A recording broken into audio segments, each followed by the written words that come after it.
अब हम अपने नेक्स्ट क्वेश्चन की ओर चलते हैं। Question number 3। Question number 3 IIT 2015 का क्वेश्चन है।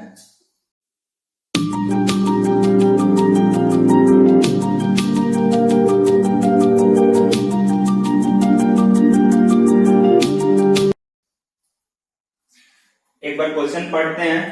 क्वेश्चन दिया हुआ है, not considering the electronic spin the degeneracy of the second excited state of hydrogen atom is 9, while the degeneracy of the second excited state of H minus is, means इसमें हमें दिया हुआ है degeneracy of second excited state of hydrogen atom, कितना दिया हुआ है 9, और हमें कैलकुलेट क्या करना है, degeneracy of second excited state of H minus is what, हमें ये कैलकुलेट करना है।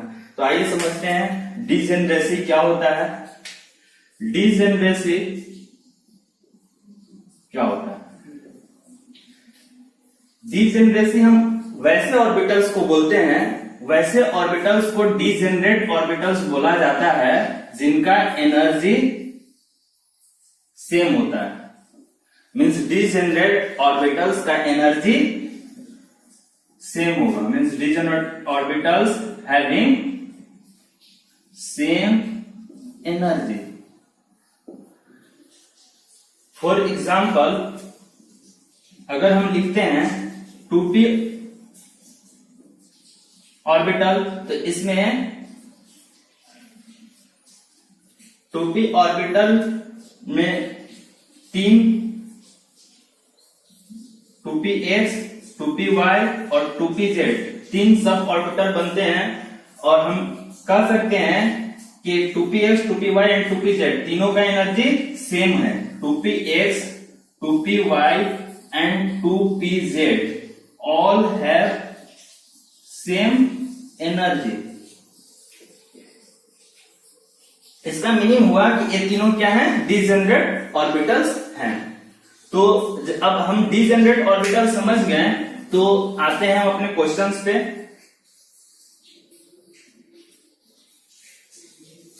क्वेश्चंस में दिया हुआ है second excited state, second excited state. Second excited state का मीनिंग क्या हुआ है, n=3। देखिए ग्राउंड स्टेट, यहाँ पे हाइड्रोजन का बात किया था। हाइड्रोजन का ग्राउंड स्टेट क्या होता है, हाइड्रोजन का एटॉमिक नंबर 1 होता है। अगर इसका हम इलेक्ट्रॉनिक कॉन्फ़िगरेशन लिखे तो 1s1, यही इसका ग्राउंड स्टेट है। ये क्या है, ग्राउंड स्टेट। और ग्राउंड स्टेट मीन्स n=1। अगर हम फर्स्ट एक्साइटेड स्टेट बोले तो n=2 and second excited state n=3। तो इसमें अगर मतलब अभी देखिए इलेक्ट्रॉन कहां पे है, 1s में है। 1s में एक इलेक्ट्रॉन इस तरफ है। जब एक एक्साइट होकर के फर्स्ट एक्साइटेड स्टेट में जाएगा तो 1s के बाद क्या आता है, 2s आता है। 2s तो ए एक्साइट होकर के कहां गया, यहां पे गया, तो इलेक्ट्रॉन इसमें चला गया। और अगर हम थर्ड एक्साइटेड स्टेट का बात करें, ये क्या था, ग्राउंड स्टेट था, और ग्राउंड स्टेट से एक्साइट हुआ, ठीक है। और अगर फिर से एक्साइट होगा तो कहां जाएगा, 2p में जाएगा। 2p में 3 ऑर्बिटल्स होते हैं, जिसमें एक होता है 2px 2py एंड 2pz। तो यहां से जब एक्साइट करेगा तो किसमें जाएगा, इसमें, ठीक है। ये जो एक्साइटेड स्टेट का मीनिंग क्या हुआ कि इलेक्ट्रॉन एक्साइट करके अपने हायर एनर्जी में जा रहा है। लेकिन यहां गौर करने वाली एक बात है कि हाइड्रोजन सिंगल इलेक्ट्रॉन सिस्टम है, सिंगल इलेक्ट्रॉन होता है इसमें, और जिसमें सिंगल इलेक्ट्रॉन होता है उसमें all orbitals in the same shell have same energy. ये बात हमें याद रखनी होगी कि एक सेल में जितने भी ऑर्बिटल्स हैं, जैसे कि अगर हम बात करें 3p ऑर्बिटल, तो 3p ऑर्बिटल में क्या, सॉरी थर्ड ऑर्बिटल में क्या क्या हो सकता है, तो थर्ड ऑर्बिटल में 3s हो सकता है, 3p हो सकता है एंड 3d हो सकता है। तो अगर वो हाइड्रोजन है मीन सिंगल इलेक्ट्रॉन एटम है, तो उसमें क्या होगा, जितने भी इसके ऑर्बिटल्स हैं 3s 3p एंड 3d सभी की एनर्जी क्या होंगे, सेम होंगे। तो यहां हमें दिया हुआ है second excited state means n बराबर 3। तो n बराबर 3 के लिए जब हम इलेक्ट्रॉन ट्रांजिशन लिखेंगे तो उसका क्या होगा, उसका 1s में पहले इलेक्ट्रॉन था, लेकिन ये एक्साइट होकर के किस में जाएगा, तो एक्साइट होकर के 2s में जाएगा, ये अभी हम बनाए थे।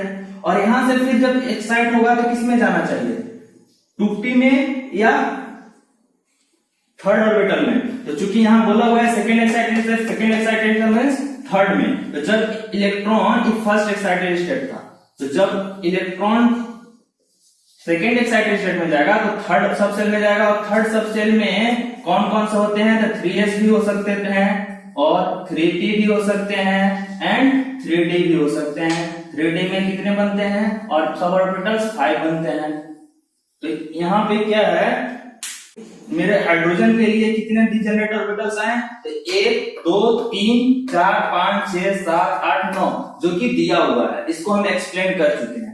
तो अब इसी आधार पे हम H माइनस के लिए निकालते हैं। तो जब H माइनस के लिए हम निकालेंगे तो H माइनस क्या है, इसमें 2 इलेक्ट्रॉन है, इसका एटॉमिक नंबर तो 1 रहेगा, लेकिन इसमें कितने इलेक्ट्रॉन है, 2 इलेक्ट्रॉन है।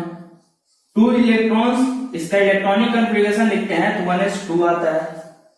अगर एक ग्राउंड स्टेट में रहता तो ग्राउंड स्टेट में 1 इलेक्ट्रॉन 2 इलेक्ट्रॉन E1s। अगर इसे हम एक्साइटेड करें तो फर्स्ट एक्साइटेड स्टेट में जाएगा, तो first excited state means n बराबर 2। n बराबर 2 में क्या क्या हो सकता है, 2s हो सकता है और 2p हो सकता है। तो इलेक्ट्रॉन, एक इलेक्ट्रॉन तो 2 इसमें रह जाएगा और दूसरा एक्साइटेड हुआ, एक इलेक्ट्रॉन इसी में रह जाएगा और दूसरा एक्साइटेड होकर के 2s में जा सकता है। और अगर हम third excited, first excited state हो गया, और अगर थर्ड सेकेंड एक्साइटेड स्टेट का बात करें तो यही जो इलेक्ट्रॉन यहां से एक्साइट होकर के यहां आया, वो इलेक्ट्रॉन किस में जा सकता है, तो 3s में जा सकता है।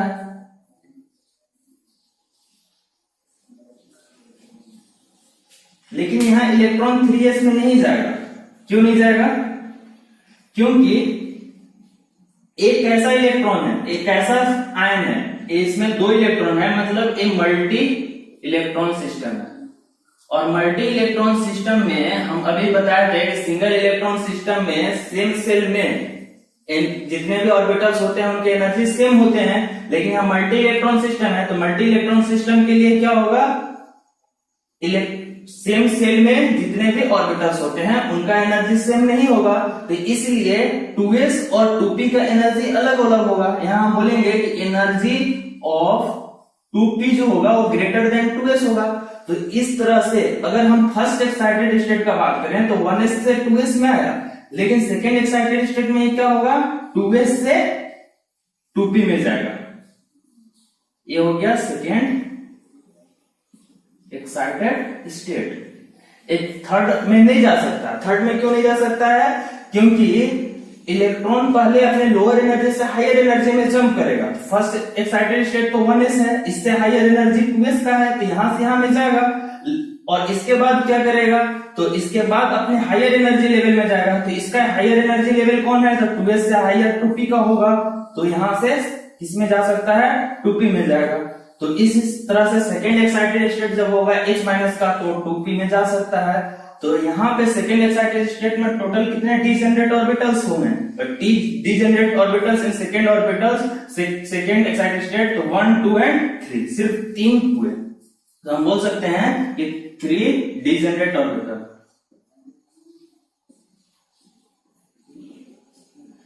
तो 3 ही डीजेनरेट ऑर्बिटल्स यहाँ पे हुए। क्यों 3 हुए, क्योंकि इलेक्ट्रॉन्स अब थर्ड में नहीं जा पा रहा है। तो थर्ड में नहीं जाने के कारण क्या हुआ, वो सिर्फ अब 2p में जाएगा।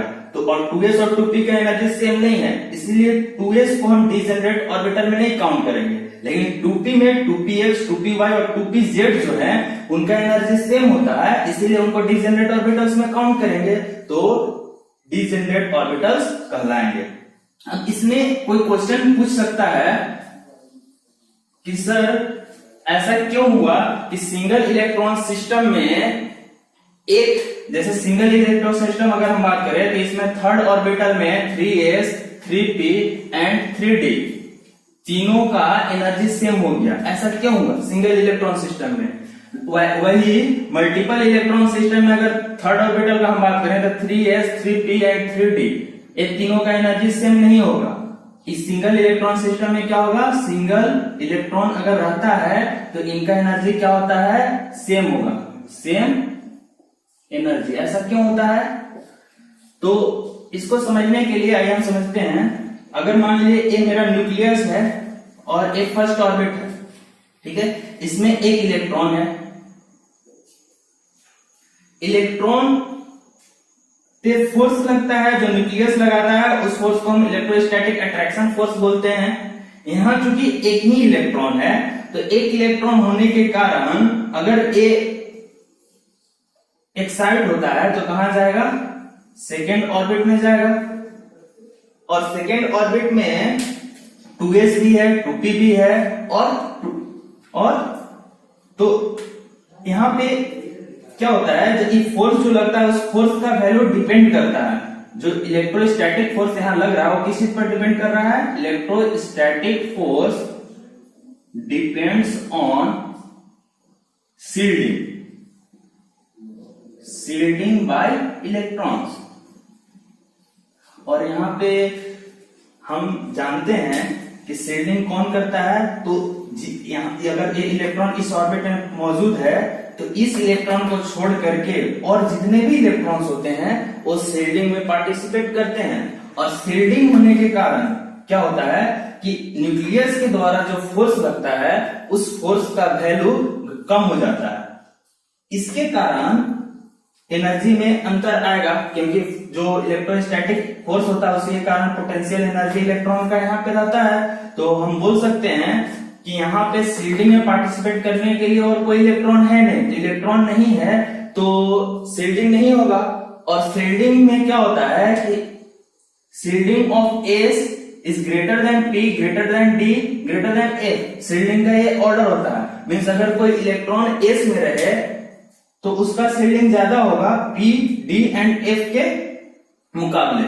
तो इस तरह से यहाँ पे कोई इलेक्ट्रॉन है ही नहीं जो शील्डिंग में पार्टिसिपेट करेगा, तो यहाँ शील्डिंग इफेक्ट नहीं हो रहा है।